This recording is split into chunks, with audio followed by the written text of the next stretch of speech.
Partorirai con dolore, c'è scritto nel terzo libro della Genesi. Le interpretazioni sono diverse, il dato di fatto è solo uno. Ad oggi la possibilità di un parto meno doloroso grazie all'anestesia spinale è una variabile che dipende dal territorio in cui ci si trova. In Veneto, ad esempio, sono 27 gli ospedali che garantiscono l'epidurale 24 ore al giorno e 7 giorni alla settimana. 27 ospedali su un totale di 32 punti nascita ospedalieri. Questo è Sveglia Veneto, il primo podcast dedicato all'informazione vista da Nord-Est. Io sono Jack Calcetto. Oggi è lunedì 15 maggio 2023. La prima notizia del giorno riguarda la sanità in Veneto, in particolare i problemi in corsia, partorire senza dolore, un percorso a ostacoli, mancano anestesisti. Questo è il titolo sui quotidiani del gruppo GEDI. La carenza incide sulla possibilità di ricorrere sempre all'anestesia spinale. La mappa in Veneto la pubblicano appunto i quotidiani del gruppo GEDI con gli ospedali dove l'epidurale è garantita 24 ore su 24 e 7 giorni su 7. Sono 27 appunto le strutture sui 32 punti nascite della regione. Una quota quindi piuttosto alta, sono soltanto 5 le strutture scoperte, 5 gli ospedali in cui non è garantita l'epidurale 24 ore su 24.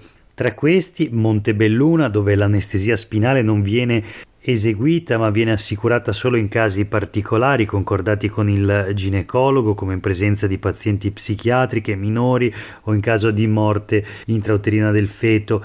Poi Conegliano, Castelfranco Veneto, dove non viene fatta. A Venezia viene eseguita dal lunedì al venerdì dalle 8 alle 20, a Mestre dalle 8 alle 16 e chi partorisce più tardi deve stringere i denti. L'ULSS 8 spiega invece che negli ospedali di Arzignano e Valdagno viene garantita sempre ma con anestesista di guardia, quindi compatibilmente con altre urgenze. Stessa situazione anche a Mirano. Questa la mappa del Veneto, dove secondo l'associazione degli anestesisti mancano 200 professionisti. In tutta Italia sono 4.000 invece gli anestesisti che mancano negli ospedali. La notizia sulle pagine dei quotidiani del gruppo GEDI in un articolo di Maria Duccoli, che ha anche intervistato un anestesista di lungo corso che ha raccontato cosa accade negli ospedali. Vista la carenza di specialisti, salta la previsita di valutazione che invece sarebbe necessaria e quindi molte donne la chiedono a pagamento. Visita ed epidurale andrebbero garantite sempre, ma con le attuali carenze organiche non è possibile, spiega l'anestesista, oggi in pensione con alle spalle una carriera all'ospedale Villa Salus di Mestre.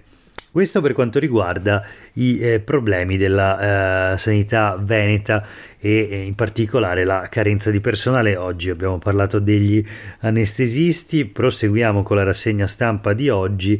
Molto rapidamente le elezioni amministrative, affluenza in calo del 6%, occhi puntati su Vicenza e Treviso, scrive il Gazzettino di oggi, in particolare a Vicenza dove la partita è aperta. Vediamo i dati dell'affluenza, che è ancora in calo in questa tornata di elezioni amministrative. In quasi 30 anni il calo dei votanti è stato del 25%. Alle elezioni del comunali del giugno 1993 aveva votato il 79% degli aventi diritto, mentre alle amministrative del giugno dello scorso anno ha votato il 54,72%. In pratica solo un elettore su due ha scelto il sindaco l'anno scorso. Ecco, allora vediamo il dato delle ore 19 di ieri, dava in Veneto un'affluenza media del 36,75% contro il 41,29% di 5 anni fa. Cala l'affluenza a Treviso, a Vicenza un po' più alta ma comunque in calo. Il record, il comune dove si è votato meno, è stato Mareno di Piave in provincia di Treviso con un'affluenza del 27,5%. alle ore 19. Si vota comunque anche nella giornata di oggi fino alle ore 15. Domani quindi tutti i risultati. Chiudiamo la rassegna stampa di oggi con due notizie flash. La prima sui quotidiani del gruppo Gedi: i prefetti veneti chiedono ai primi cittadini di rafforzare la rete di accoglienza di loro competenza, e i sindaci sono in allarme per quanto riguarda appunto la questione dell'immigrazione. Il governo vuole i maxi hub, dicono i sindaci, e la deputata del Partito Democratico Rachele Scarpa interroga il ministro dell'Interno. Va fatta chiarezza, dice Scarpa, e chiede: sorgeranno le tendopoli anche a Veneto? Il decreto Cutro, aggiunge la deputata, si sta rivelando non efficace e scarica la gestione del fenomeno tutta sugli enti locali, con il rischio appunto di questi nuovi maxi hub che già in passato hanno dimostrato di creare ulteriori problemi invece di risolverli. L'ultima notizia di oggi riguarda invece il Bostrico. In Veneto danni per 400 milioni di euro, in arrivo un'ordinanza: 10.000 ettari di terreno colpito, 2 milioni e mezzo di piante morte, 3,8 milioni di metri cubi di materiale da asportare, un danno diretto di 200 milioni di euro per il deprezzamento del legname, più altrettanti di danni indiretti.